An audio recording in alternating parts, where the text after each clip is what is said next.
अस्सलाम वालेकुम। उम्मीद है आप सब खैरियत से होंगे।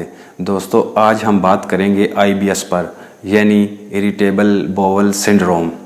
IBS बहुत कॉमन मर्ज़ होता है और बहुत ज़्यादा लोग इस बीमारी का शिकार होते हैं।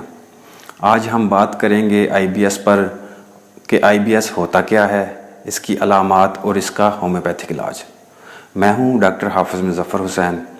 तो वीडियो शुरू करने से पहले नए आने वाले दोस्त मेरे चैनल को सब्सक्राइब कर लें और साथ मौजूद बेल आइकन को प्रेस कर दें ताकि मेरी आने वाली तमाम वीडियो का नोटिफिकेशन आपको आसानी से मिल सके। सबसे पहले जान लेते हैं कि IBS होता क्या है। जब खाना खाने के बाद खाना मैदे में चला जाता है, वहाँ से कुछ जूसेस इसके साथ मिलकर खाने को हज़म करने का प्रोसेस शुरू करते हैं।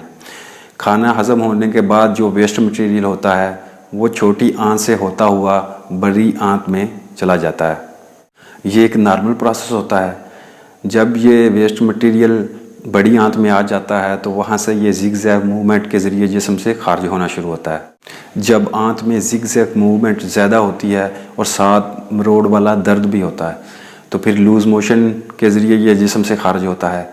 अगर जिग-जैग मूवमेंट कम हो तो फिर ये कब्ज़ की शक्ल इख्तियार कर लेता है। इरिटेबल का मतलब होता है चिड़चिड़ापन, यानी कभी ठीक कभी ख़राब। और बाउल का मतलब होता है आंत। यहाँ पर आंत का मतलब बड़ी आंत ही होगी। और सिंड्रोम का मतलब है तीनों बीमारियों का मजमुआ। सादा अल्फाज में IBS कब्ज़, डायरिया और मरोड़ के साथ दर्द का मजमुआ है। अगर ये तीनों बीमारी इकट्ठी हो जाएंगी, यानी कि कब्ज़, डायरिया और मरोड़ के साथ दर्द, तो इसको हम IBS बोलेंगे। इसकी अलामात हैं एंजाइटी, डिप्रेशन और बार बार दस्त। बार बार दस्त से IBS के चांसेस बहुत ज़्यादा बढ़ जाते हैं और बैक्टीरियल इन्फेक्शन इसकी मेन अलामत है। और साथ मरीज़ को गैस, अफारा और भूख की कमी हो जाती है और मरीज़ का पखाना लेसदार होता है।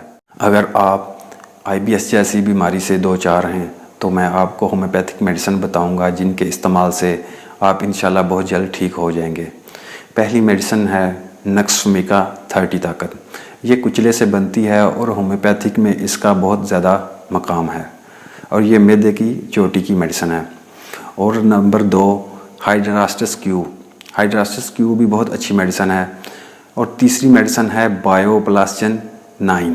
बायोप्लास्टिन 9 जर्मन का बहुत अच्छा मरकब है। और बायो 9 में है फेरमफास, कालीम्योर, कालीफास और मैगफास। और इसका तरीका इस्तेमाल है नक्समिका 30 के 5-5 कतरे सुबह दोपहर शाम 1 घूंट पानी में डालकर पिएं। और साथ हाइड्रास्टिस क्यू के 10-10 कतरे सुबह दोपहर शाम 1 घूंट पानी में डालकर। बायो 9 की 5-5 टैबलेट सुबह दोपहर शाम चूज़ कर लें तो इंशाल्लाह बहुत जल्द आप ठीक हो जाएंगे। अगर आपको मेरी वीडियो अच्छी लगी है तो मेरी वीडियो को लाइक कर लें और आप मुझे मेरे फेसबुक पेज ऑनलाइन होम्योपैथिक पर भी फॉलो कर सकते हैं। शुक्रिया, वस्सलाम।